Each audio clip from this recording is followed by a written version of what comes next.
اعوذ باللہ من الشیطان الرجیم، بسم اللہ الرحمن الرحیم۔ ایک درزی کو امیر المومنین کی نصیحت۔ ایک دن حضرت امام علی علیہ السلام کوفہ کے بازار میں سے ایک درزی کی دکان کے آگے سے گزرے تو اس کے سامنے رک گئے اور درزی کو کچھ نصیحتیں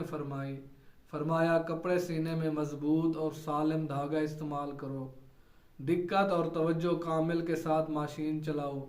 دھاگا بھی نزدیک نزدیک لگاؤ اور فاصلہ زیادہ نہ ہو۔ پھر بات کو جاری رکھتے ہوئے فرمایا، ایک دن رسول اکرم صلی اللہ علیہ وآلہ وسلم کی خدمت میں تھا اور ان سے سنا کہ فرمایا، جو درزی اپنے کام کو بہترین طریقے سے اور توجہ سے انجام نہ دے اور لوگوں کے کپڑوں میں اور امانت میں خیانت کرے تو قیامت کے دن اس حال میں محشور ہوگا کہ اسی قسم کا کپڑا اسے پہنا کر اسے عذاب دیا جائے گا جسے سلا ہوگا اور خیانت سے سلا ہوگا۔ پھر امیر المومنین حضرت امام علی علیہ السلام نے اس درزی سے فرمایا،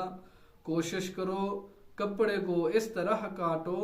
کہ کپڑے کے زیادہ ٹکڑے نہ ہوں اور کوشش کرو سارا کپڑا ہی استعمال کے لائق رہے، جو ٹکڑے اضافی بچ جائیں اگرچہ معمولی اور ناچیز ہی کیوں نہ ہوں وہ مالک کو واپس لوٹا دو۔